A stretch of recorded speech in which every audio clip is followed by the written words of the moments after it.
Sejam muito bem-vindos, amados meus, aqui à aula sobre História do Paraná, focado aí no concurso da PM em Paraná, né? Polícia Militar e Corpo de Bombeiro Militar do meu queridíssimo e amadíssimo estado do Paraná.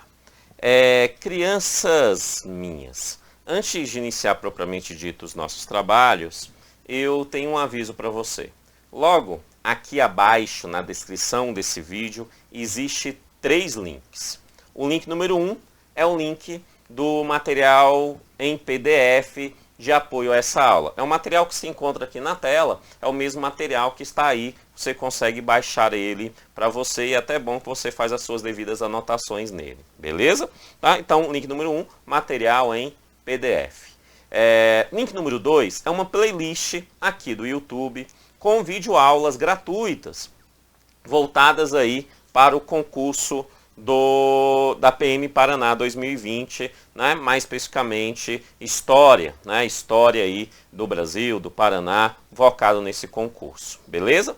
E o link número 3 é o link do curso completo de História aplicada ao concurso do Paraná 2020. Lá você tem um acesso, né? Então no curso número 3 você vai entender como que você passa a ter acesso a uma plataforma onde que eu estou colocando todas as aulas focadas aí no concurso de História, né? Focados no concurso da Polícia Militar do Paraná. Beleza? Então esses são os 3 links aí abaixo. Ok.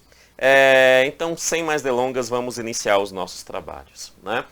Quando nós falamos sobre História do Paraná, mais especificamente conforme o seu edital, ele me dá alguns títulos lá. E o primeiro título que ele nos dá é exatamente o título Paraná, movimentos de ocupação do território. Para entender bem esse título e não errar uma questão sobre esse assunto, é necessário você entender que esses movimentos de ocupação do território, a gente consegue dividir ele em 3 fases. A primeira fase é a ocupação do território dos nativos indígenas. Essa primeira fase nós estudamos na primeira aula focada aí para a História do Paraná, tá? Essa aula tá lá só para a galera que está na plataforma, perfeito? Então, você tem aí na primeira aula sobre a formação indígena, com alguma chance de estar na sua prova esse assunto dentro dos movimentos de ocupação do território. Um segundo movimento, uma segunda fase, é o que nós podemos chamar então de ocupação hispânica, de ocupação da colônia espanhola, né? Que é exatamente a fase que nós vamos tratar nesta aula. Nessa aula nós vamos falar dessa ocupação hispânica. Tá? A ocupação hispânica tem muitas chances de cair na sua prova. Né?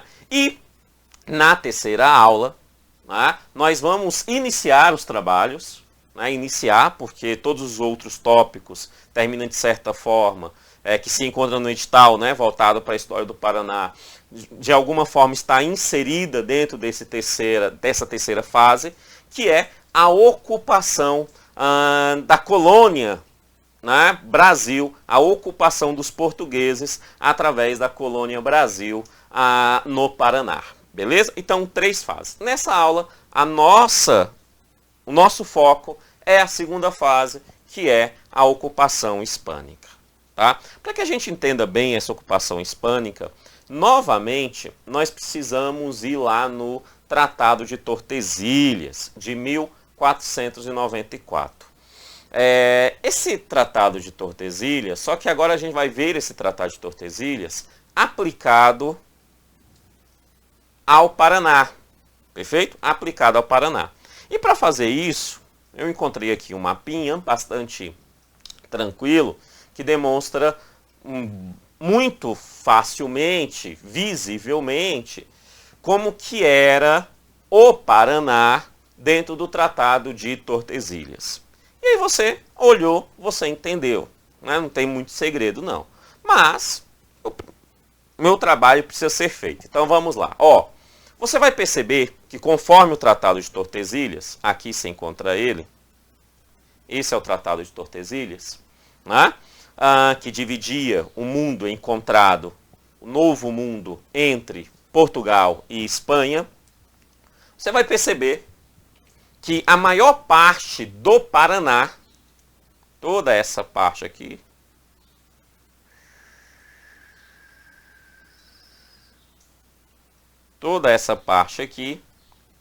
era América Espanhola.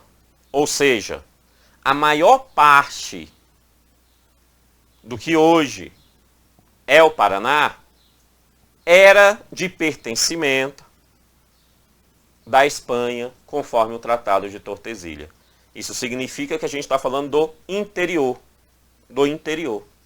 Beleza? Do interior. Esse interior, né, geograficamente hoje, a gente poderia falar ali nos planaltos, né? No quarto, no terceiro e no segundo planalto, o interior. Primeiro planalto ali, o planalto litorâneo. Então aqui se encontra o interior, era de responsabilidade e de propriedade, conforme esse tratado, da Espanha. De boa? Tranquilo? Bom demais. Né? Só que aí você vai perceber que na parte de Portugal, você tem também o litoral. Na parte de Portugal, você tem um trechozinho, que atualmente é o Paraná, de propriedade, conforme o Tratado de Tordesilhas, de Portugal. Colônia, então, Brasil. Beleza?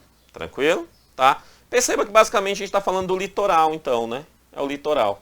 Esse litoral, ele ia mais ou menos, né, até onde hoje se encontra a capital, ou seja, minha queridíssima e amadíssima Curitiba. Tá? Então, de Curitiba indo ao rumo do litoral, já era de responsabilidade de Portugal, era da colônia Brasil. De Curitiba, entrando todo o segundo planalto, terceiro e quarto planalto para o interior, nós temos aí então uma América Espanhola. De boa? Tranquilo? Tá? Aqui ele ainda demonstra um outro fator que é muito interessante e facilmente visível aqui nesse mapa, que é o seguinte. Quando a gente tem lá o Tratado de Tordesilhas, e a gente sabe que a primeira forma de colonização efetiva que Portugal faz na colônia vai ser quando ele institui as capitanias hereditárias, as 15 capitanias hereditárias para 12 donatários. Né?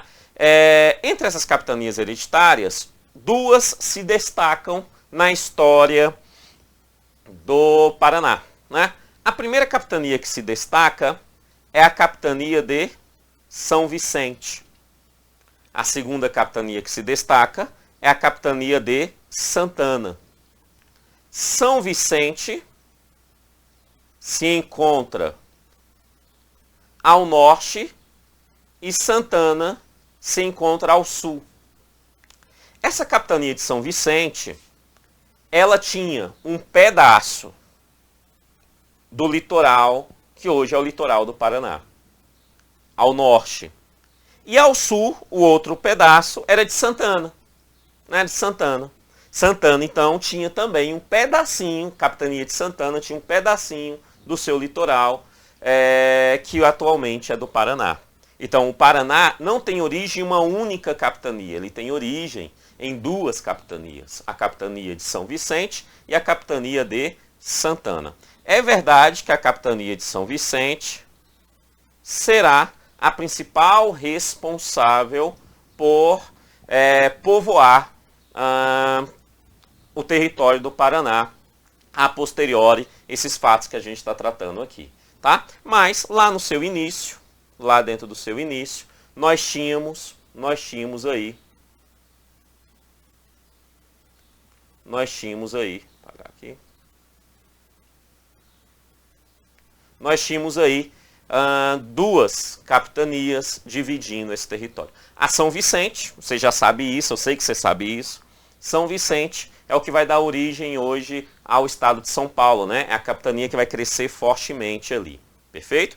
E Santana é hoje o estado meu querido e amado estado de Santa Catarina, beleza? Santa Catarina ali, ok? Então Santana, né, terra de Santa Ana, mãe de Maria, vó de Jesus, Santana, né, Santa Ana, vira Santa Catarina, né? Então Santa Catarina, você tem aí a origem em Santana, ok? Beleza? São Vicente vira São Paulo, né, e Santana vira Santa Catarina. De boa, beleza? Ok, né?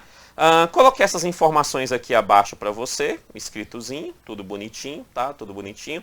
E aí você vai perceber então que o Tratado de Tordesilhas é de 1494, antes mesmo da descoberta do Brasil, ou melhor, da ocupação do Brasil por Portugal, a terra que já lhe pertencia, conforme o tratado, né? Porque sabemos que Cabral só chega aqui em 1500. Então esse tratado é antes disso. Então quando Cabral chega aqui, ele já tinha a ideia de que poderia ter uma terra nesses territórios. Não foi nenhuma surpresa, igual a surpresa de Colombo. Colombo foi uma surpresa.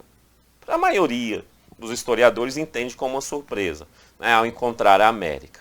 Né? Agora, Cristóvão não foi nenhuma surpresa não. Ele sabia que existia porque já tinha feito o tratado e tudo mais. Beleza, então 1494 esse tratado.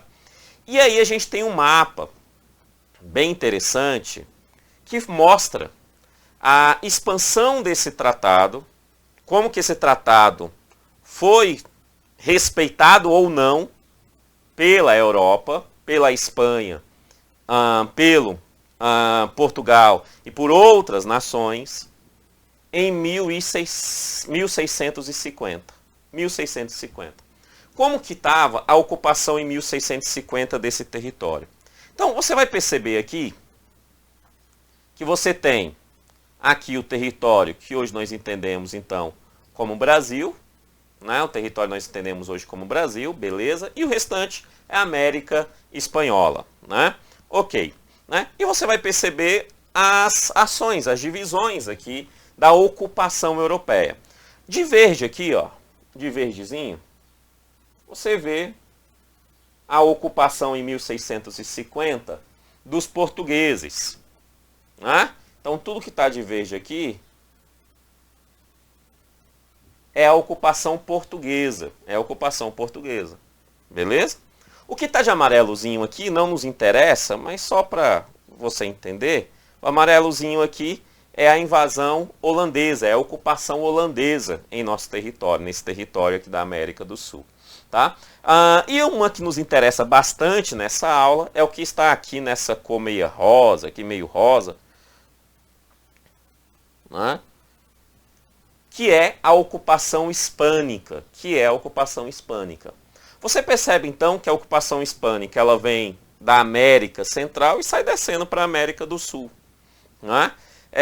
E a ocupação portuguesa já entra ali pelo Atlântico, pelo litoral e vai também ocupando os territórios, né? Só que tem um detalhe bastante interessante.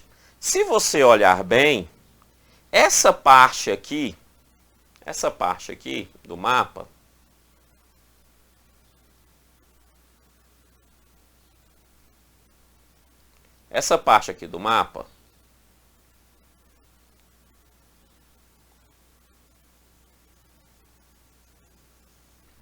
é Brasil. Aqui você tem a capital, né, do Paraguai, atualmente, Assunção, que naquela época já existia. Assunção era um ponto de desenvolvimento bastante importante para a América Hispânica, né, para a ampliação depois de ocupação de outras áreas, né? E você vai perceber que ela vai adentrar, então, esses espanhóis vão adentrar ao território que hoje é Brasil, e dentro desse território nós temos Curitiba.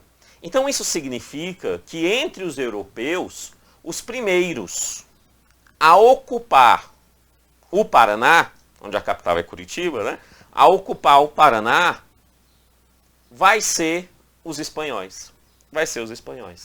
Beleza? Então é um mapa bem interessante, Perceba que essa estrutura gera então confronto, briga, né, entre a Espanha e Portugal, né?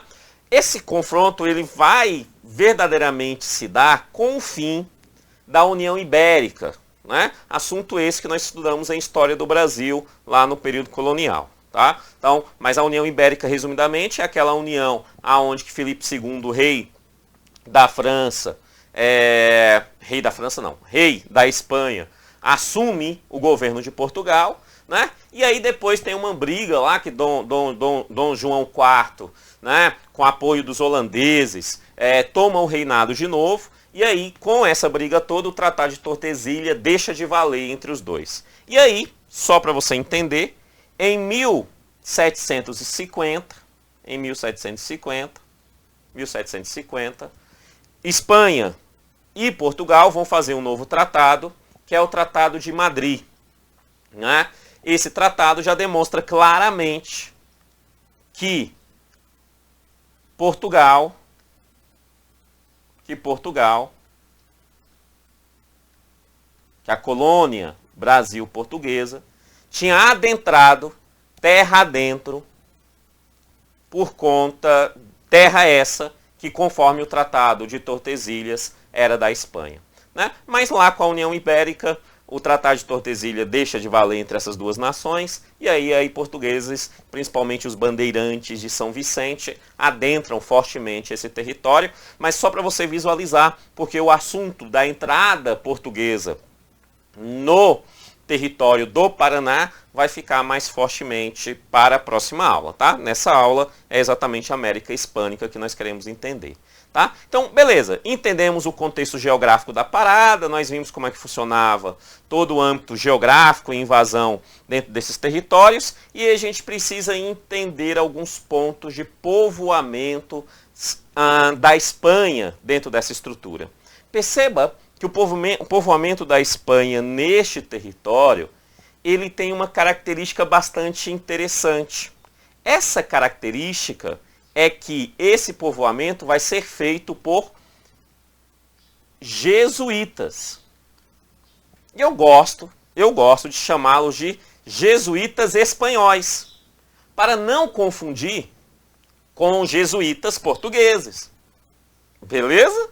Tá? Então, jesuítas espanhóis. Jesuítas espanhóis, eles ocuparam, então, inicialmente, fizeram os primeiros povoamentos, né, europeus no Paraná, proveniente desse caminho aqui.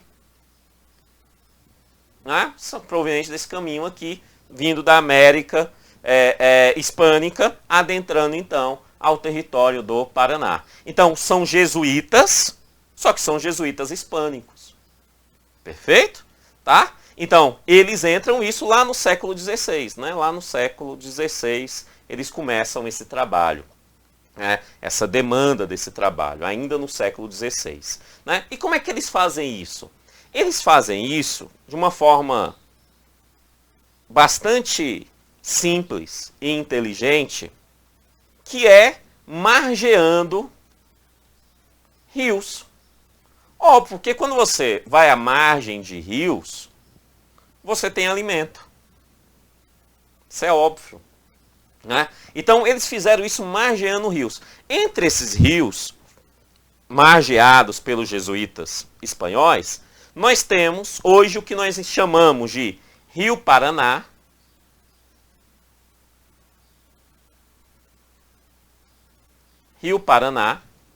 também o Rio Paranapanema, e nós temos também o Rio Ivaí.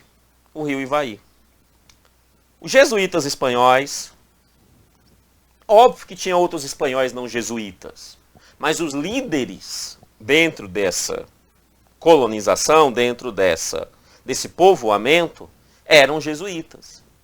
Perfeito? Eles margeavam esse rio. E dentro dessas margens, eles povoaram pela primeira vez o território paranaense. Povoaram pela primeira vez. A primeira vez que europeus povoam o território paranaense são espanhóis. Mais especificamente, jesuítas espanhóis. Beleza? Esse povoamento dar origem a povoamentos, propriamente dito. Entre esses povoamentos, nós temos no Rio Paraná, margeando o Rio Paraná, né, nós temos ali um povoamento que eles fizeram, um pequeno povoamento, que era a Vila de Ontiveros.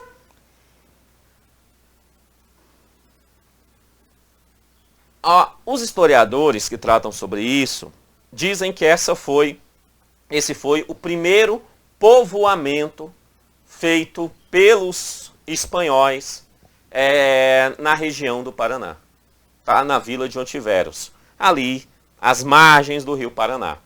Depois eles foram andando aí nas margens do Rio Paraná, instituíram a Cidade Real de Guairá.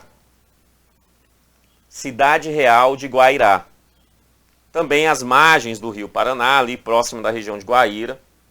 Então, a Cidade Real de Guairá é, segundo alguns historiadores, a maior cidade, ou melhor, o maior povoamento, por isso que chama-se de cidade, né, feito pelos espanhóis no território do Paraná. Ok? É interessante perceber que essa Cidade Real de Guairá fazia parte do complexo urbano de Guairá.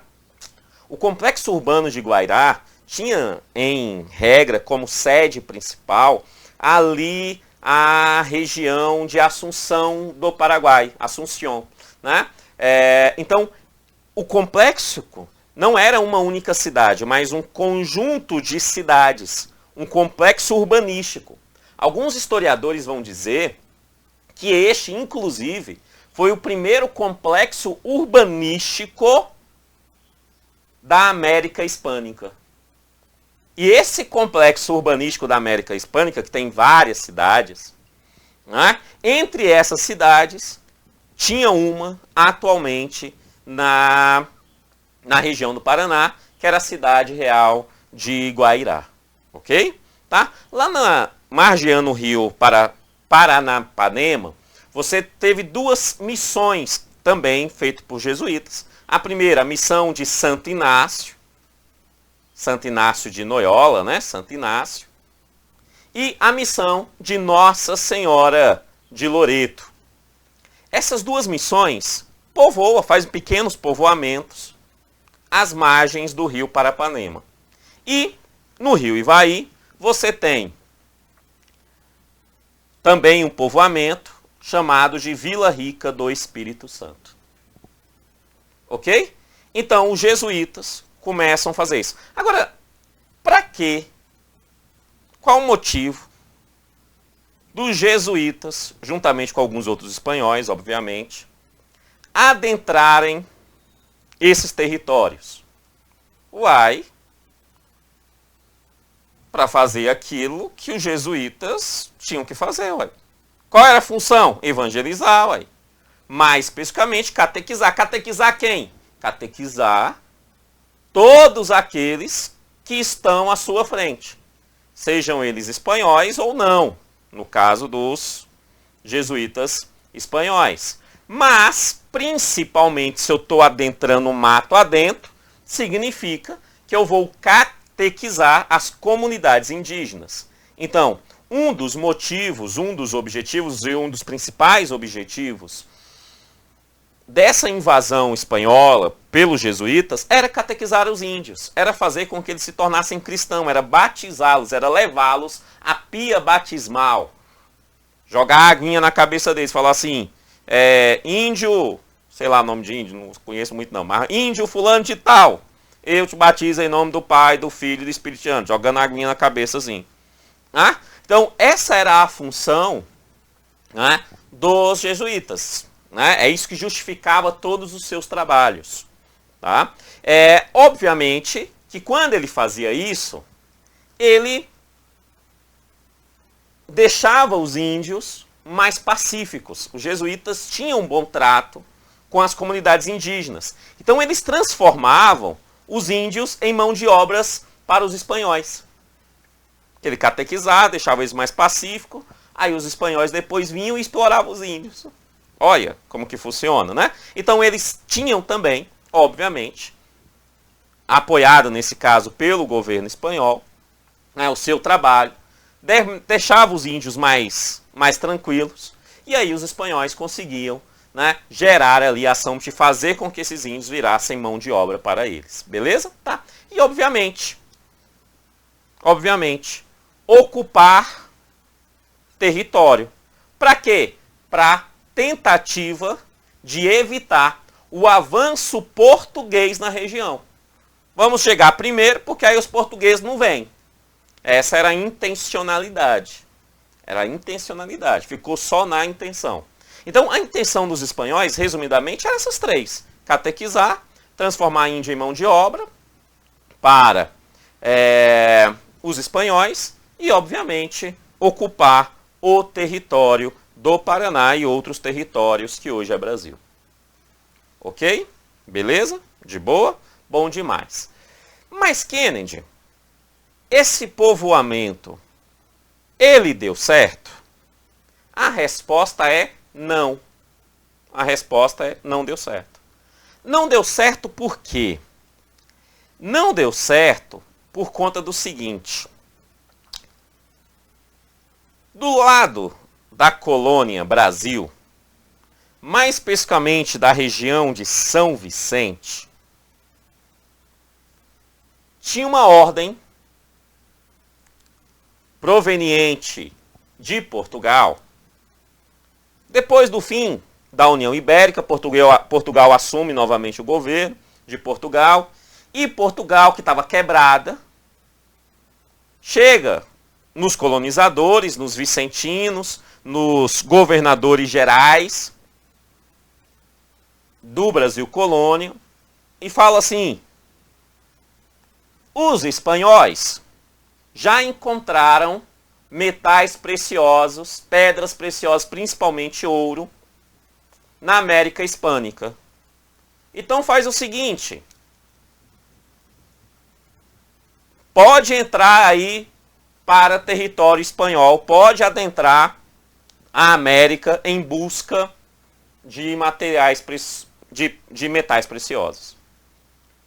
E os colonizadores assim o fizeram. Entre esses colonizadores, né, nós tínhamos as entradas e os bandeirantes foram mais significativos nesse processo. Bandeirantes eram empreendedores, ou seja, eram particulares que invadiam o território. Esses bandeirantes invadiam o território em busca de várias coisas. Tá? Em busca de várias coisas. Entre elas, a busca de metais preciosos. Né? Mas a história desses bandeirantes aqui com o convívio dos espanhóis não se dá, no primeiro momento, em relação aos metais preciosos, mas sim para a captura dos índios para serem explorados pelos colonizadores portugueses. Então, os bandeirantes adentravam a mata dentro para capturar os índios, para levar para serem explorados pela colônia portuguesa. Beleza isso? Tranquilo? Então entenda, a Espanha já está lá, com as suas cidadezinhas montadas. Né? Já está lá, suas cidadezinhas montadas, seus povoamentozinhos. E aí os bandeirantes, entre esses bandeirantes, um nome se destaca, um tal de Antônio Raposo Tavares, mais conhecido como Raposo Tavares, mais conhecido ainda como O Velho. Antônio Raposo Tavares é um cara, não sei se tem, mas é um cara que um filme sobre a vida dele seria top. Mas era um cara altamente cruel. Porque para ser bandeirante tinha que ser cruel. Só assim para ser bandeirante. Não é cruel, não é bandeirante. Né? E Antônio Raposo Tavares, com vários outros bandeirantes, adentram, proveniente então, partindo de São Vicente. Então, cadê o mapa? Partindo aqui de São Vicente, eles irão adentrar a parte hispânica do que atualmente é o Paraná. E adentrando essa parte hispânica, Antônio Raposo Tavares, juntamente com os outros bandeirantes, faz o seguinte. Primeira coisa que ele faz é expulsa os jesuítas espanhóis. Expulsa os jesuítas espanhóis. Amados, bandeirante e jesuíta sempre brigaram. Sempre, sempre. Só por desencargo de consciência do professor. Bandeirante brigar com o jesuíta não é o mesmo que bandeirante brigar com a Igreja Católica. São coisas diferentes. Beleza? Jesuíta é uma ordem que veio catequizar, veio fazer algumas ações aqui na América. Tinha tanto jesuíta da parte hispânica, tinha jesuíta da parte portuguesa, né? E o trabalho deles era catequizar, tal, beleza, tal. E eles usavam os índios conforme também os seus interesses, algumas questões nesse sentido. Os bandeirantes queriam escravizar, explorar esses índios também. Então eles entraram em briga, tá? Mas a briga não é uma briga religiosa, beleza? Apesar de Antônio Raposo Tavares ser judeu, beleza? Era judeu, certo? Segundo alguns historiadores, era judeu. Mas a briga não era religiosa, os demais bandeirantes não eram judeus. Tá? Então, a grande era católicos. Por quê? Porque se vem de Portugal, se vem da Espanha, era católico. Uai, era batizado, tudo bonitinho, era católico. Tá? Então, dentro dessa característica, você tem um desenvolvimento de brigas entre jesuítas e bandeirantes. Beleza? Os bandeirantes, então, adentram terra hispânica. Chegando lá, encontra alguns povoamentos. Esses povoamentos, por jesuíta, o que eles fazem? Expulsam os jesuítas de lá, os jesuítas hispânicos. Eles expulsam os jesuítas hispânicos de lá. Expulsou o jesuíta, faz o quê? Prende os índios. Isso, prende os índios. Quais índios eram da sua preferência? Os índios já catequizados pelos jesuítas. Por isso que eles buscavam esses alvos. Porque os índios já catequizados pelos jesuítas era mais fácil serem explorados, era mais fácil serem escravizados. Porque eles já tinham ali sido, de certa forma, colocados em uma situação de se tornarem mais tranquilos. Então era mais fácil e era melhor a venda desses índios, porque eles não iriam se revoltar junto aos outros que não eram assim. Então, o que ele fazia? Ele adentrava essas terras, né? E expulsava e prendia os índios. Amados, Antônio Raposo Tavares mais os seus bandeirantes adentrou essas terras. Dentro dessas terras, as terras que atualmente é do Paraná, do Mato Grosso do Sul e de Santa Catarina, ele fez isso em todas elas, da parte hispânica, eles capturaram, segundo alguns historiadores, mais de 100 mil índios. Os caras eram brutos. E toda vez que chegavam numa cidade feita por jesuíta, eles expulsavam os jesuítas de lá, matavam alguns. O jesuíta também matava alguns bandeirantes, porque era briga, era guerra. Não é? E assim ia. O que aconteceu então com essas cidades criadas pelos espanhóis? O que aconteceu? Com a vila de Ontiveros, a cidade real de Guairá, a missão de Santo Inácio, a missão de Nossa Senhora de Loreto, a Vila Rica do Espírito Santo. O que aconteceu com elas? Simples, elas foram destruídas.